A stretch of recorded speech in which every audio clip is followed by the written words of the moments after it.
Good day everyone, my name is Sania M. Abdella. So my topic for today is all about the concept, theories, and definition of professional salesmanship. So it's tackle about what is a salesmanship. So in the American Marketing Association defines the term salesmanship as the personal or impersonal process of assisting or persuading a prospect customer to a buyer commodity or a service to act favorably upon an idea that has commercial significance to the seller. So let me show you the feature of a salesmanship. It is an art and skill to influence the prospective buyer or the actual buyer to enter into a sale. So personal service, yes, salesmanship is one of the aspects of personal selling. It is one of the skills used in personal selling. So next is art of attracting and receiving customers. So in salesmanship is not just handing over of a good to the customers and taking the money for them, but rather than helping the customer to solve their problems and benefits from the purchase. So in short, mainly it is used for the sale of goods and personal level, and it is still used by the salesperson in personal selling. So next is it is include effort for motivating prospective buyers to decide in favor of sellers, product, and services. So next is the consumer satisfaction. Yes, this is very important. You need to satisfy the customer and establish of the permanent relation. Also used for developing long-term relationship with the customers, creating goodwill for the organization in the minds of the customers. So lastly is the salesmanship is skill includes such as interpersonal skill, conceptual skills, and listening skills. So what you need to understand about salesmanship is that you need to identify the needs and wants of the customers. Yes, it is very important. Kailangan mong alamin kung ano yung kailangan at saka gusto ng customer. Kasi once na alam mo yung kailangan at gusto ng customers, madali mo na lang siyang mabentahan. So, by identifying what the customer is looking for, you can tailor your approach and offer them the product or services that best meet their needs. This can help increase customer satisfaction and loyalty and ultimately lead to more sales. So, let's move to the difference of salesmanship and professional salesmanship. In conclusion, the difference of two has a fine line. So, in salesmanship, it is an act wherein a person can transact an agreement of selling an item without a professional knowledge or background on the item. So, unlike sa professional salesperson conducted a transaction in between selling an item. So, let me give you an example on this. So, let's say, ako, binenta ko yung cellphone ko sa kapitbahay namin na konti lang yung knowledge ko doon sa product na yon or doon sa cellphone na yon. So, and as a professional salesperson, I should have more detailed or on the product, or as a professional salesperson, mas dapat maalam ka sa info ng product, detail, specification, like for example, yung sa item na ibebenta ko is, anong speak siya, anong ilang gig ba, anong unit, or anong brand, like company, organization, and everything about the product. So now, let's move to the different concept, theories, and definition of professional salesmanship. So first is the AIDA model. This is one of the oldest and most widely used models of salesmanship. It stands for attention, letter I for interest, D for desire, and E for action. So, the AIDA model is suggested that a salesperson should first attract the attention of the prospect, then arouse their interest in the product or service, then create a desire for it, and finally persuade them to take an action to buy it. So second is the SPAN model. This is the more recent and sophisticated model of the salesmanship that was developed by Neil Rackham. It stands for S for situation, P for problem, implication, and letter N is need payoff. So the SPAN model, it is suggested that a salesperson should first ask questions to understand the situation of the prospect, then identify their problem or needs, then explore the implications or consequences of those problem or needs, and finally present the benefits or value of the product or service as a solution. So third is the challenger model. So this is the new and more controversial model of salesmanship that was introduced by Matteo Dixon and Brent Adamson. So in the challenger model, it is suggested that the salesperson should challenge the assumption and belief of the prospect, teach them something new or variable, tailor their message to their specific needs and goals, and take control of the sales progress. Next is theory of personal selling, AIDA's theory of selling. A stands for attention, I for interest, D for desire, A for action, letter S for satisfaction. So letter A is attract attention, sustain interest, create desire, inducting action. So in the inducting action, it is clarified objection and close to the sale. And letter S for the satisfaction is activities after the sale. Second is the right set of circumstances. This theory can be summarized as everything was right for the sale, also called situation response theory.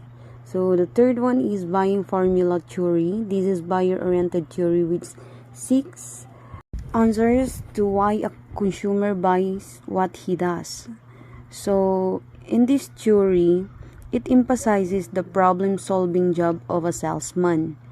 This theory takes into account the internal factor and also not place all the importance external factors. It is simplify a problem solution purchase theory. So for the last one is the behavioral equation theory. So Howard explains buying behavior as pieces of the learning processes resulting into purchasing. Basically, this is modified stimulus response model, drives, cues, response, and reinforcement are four elements of learning process. So next is the salesmanship in the modern era. So in a salesmanship used to take all orders back in the day. He demonstrated his worth. He wished for a command. After that, he speed.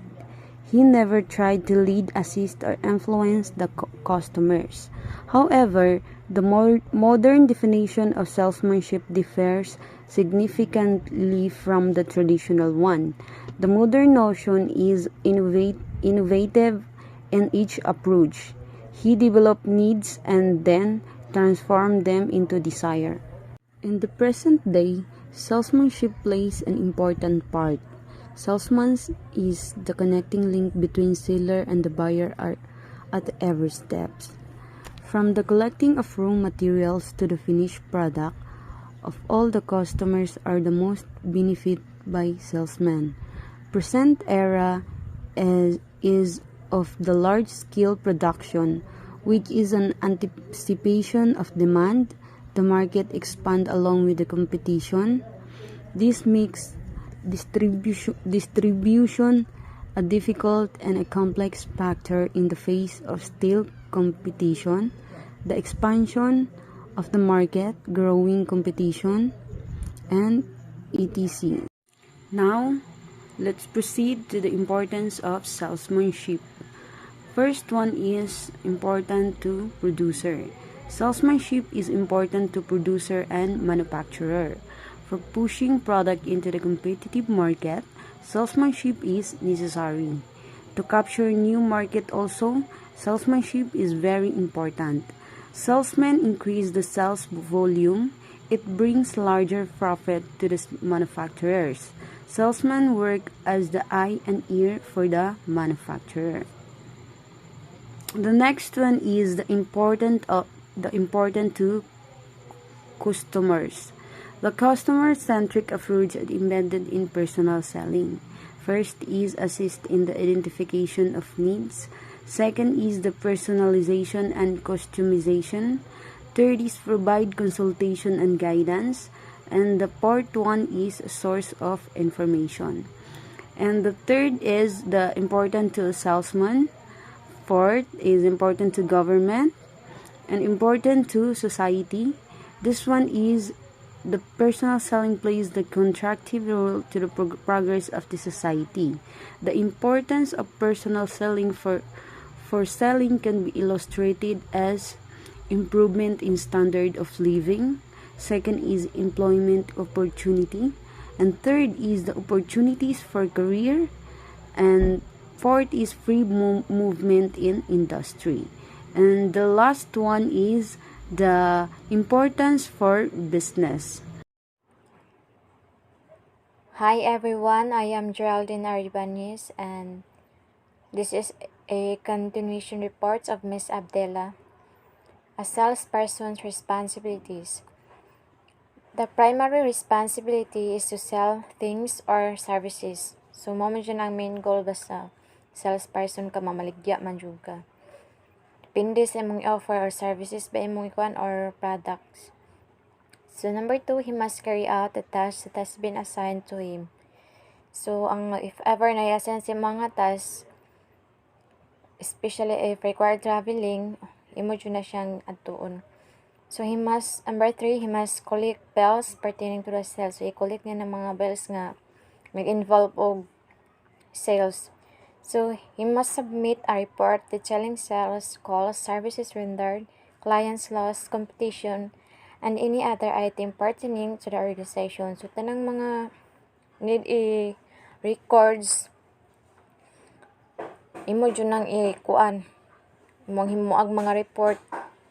Then, mo din na i-submit sa imong manager baka para maka-aware po siya nga inani na ang status sa inyong business. So, number 5 is all complainants must be satisfactory. So, I know kasabot na mo ani nga dapat ang mga complain ma-solve gina dayon dili na gyud nga dako na bitaw inyong ang issue. So, number 6, you will be required to attend sales meetings. So, of course, dapat mag-appeal jud kag mga meeting kay aron kabalo pod og hinay ba or daghan ba yung sales. So, number 7, a salesman with his background must be able to provide information in order to solve difficulties with the product or the company. So, dapat ang salesman yun na siya background nga or awareness ba sa iyang self nga dapat kanang kabalo siya tanan sa mga information para if ever na mga lisod nga ma-encounter maka-coop up dayon ang kuan maka-coop up dayon ka kung sa dapat buhaton. So number 8, he must keep positive customer relations. So dapat kung kuan ka dapat maayo ka mo dala sa mga customers para makabuild sa kag loyalty. So number 9, he must aid customers in making informed decisions. Number 10, he must build a positive image for the company and its products. So, as a salesperson, dapat ka nang build yung positive outcome sa inyong company. Kung usay mong gitrabaho, dapat do your best lang bitaw. Di kay kung bon kay magtrabaho kay naay competition, so dapat ka nang usay imong trabaho, mo ra gyud trabaho, then ning kamot man po ka nga mas okay ang image sa imong business. So, number 11, he needs to be a team player. Number 12, he conducts stock inventories on a regular basis. Mamang dyan ko dapat makuha ng mga stocks na siya inventories nga makita para makontrol bitaw ang habay halinon sa ilang stocks or dili para dili po ding mga daghan kayong way halin nya daghan na kang stocks wala halin tanan, sayang ra pud. Scope of salesmanship. So, ang scope ani niya sa transport, repairing, teaching, painting, banking, legal, medicine, insurance, etc. So, product knowledge, the knowledge of customers, training and control of salesman, organization and management of sales departments, etc. Salesmanship is help in preventing the piling up of huge stocks. So salesmanship helps in creating demand for goods, which leads to an increase in production. Salesmanship is the best means of two-way communication with the company and customer. It also increase in sales helps to an increase of profits. Increased sales induce business activity, which provides more employment and higher income for the community. Consumers are benefited as salesmen provide them great deal of useful information. So, mo na siya mga advantages ni salesmanship. Kung expert na juga, so kung kabalo juga sa pag-promote sa mga product or kuan para mas taas yung sales, so dapat yun ang buhaton para mas if ever lang makuan mataas yung sweldo or magdungag ba mugtaas yung company or mas ma-increase pa inyong mga incentives, ano lang na siya. So, personal selling, so it is a broader concept than salesmanship. So, it is a direct interaction between buyers and sellers that involves informing and persuading the prospect to close the sale.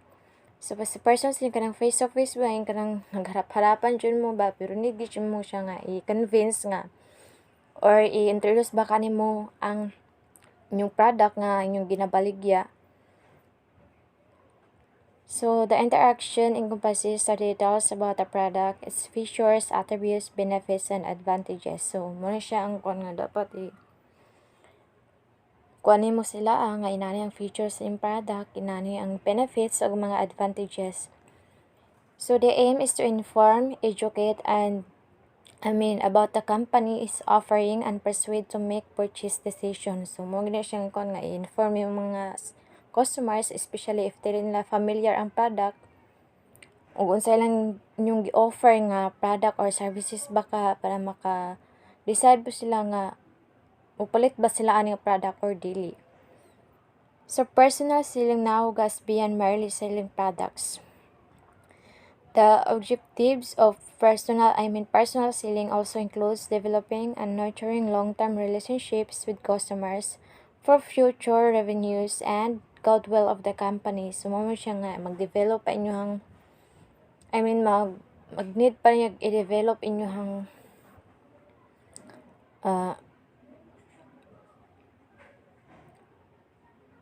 kanang gibaligya ba ka if ever need you i-develop, dapat inyo nang improve para mas makagain pa mo nga mo dugay pa inyong kanang negosyo. So, sales management, so it can be defined as the planning, direction, and controlling of personal selling, including recruiting, selecting, equipping, assigning, routing, supervising, paying, and motivating, as this does apply to personal sales force. It comprises all the activities related to the management of the sales force. The planning, directing, and controlling of the sales force involve human resource functions such as recruitment, selection, training, compensating, motivating in a particular sales territory. Its objective is to develop an effective sales team.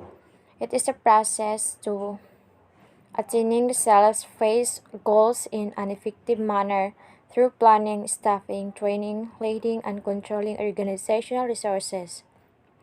It is giving direction to sales force to attain sales force. Sales management is a broader concept and includes personal selling. So mas broader sequences si sales management kay daghan man siya ginakontrol nga dapat kanang mas okay, mas effective siya. So types of salesmen. So first is manufacturer salesmen, includes missionary salesmen. They are also known as creative salesmen or pioneer salesmen. They are employed by manufacturers and do not work of do the work of missionary nature. They create demands for products. They usually develop goodwill. Merchandising salesmen, they assist dealers by giving suggestions on display, store layout, service facility, etc. They arrange wide publicity and conduct demonstrations for dealer salesmen by even working along with them. Dealer servicing salesman. These salesmen call on retailer in their territory and visit them often. They bring samples of new products, take orders, and make up window display. Sell promotion salesmen. They are also known as retail salesmen.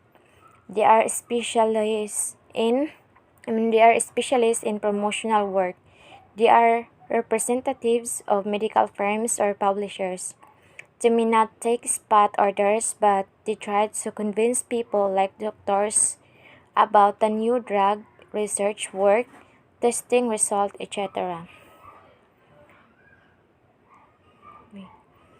So number 2 is wholesaler salesmen. So product reach the hands of customers through a number of channels. So this is the main channel being wholesalers. Si wholesalers kanang pitong dagang siya mo'y kuan gusto ng mga product ba nga mas daghan siya og stocks bitaw nga ang retailers dito mukuha sa iyang mga stocks if naa jud na sa iyang nga kuan. So number 3 is retail salesmen. So there are two types of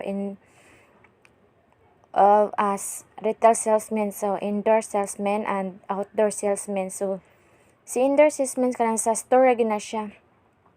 Counter to counter na iyang tabawon basta sa sulod lang sa store dayon si outdoor salesman kanang wadto ginaadtuon nilang customers bitaw nga nani lang kuan gina-offer. So magdala na sila kuan sample nga kuan sa ilahang product kung if ever mo order si customer din kuan ila daw yung kuan ng orders ihatod sa iyang customers. So number 4 is specialty salesmen.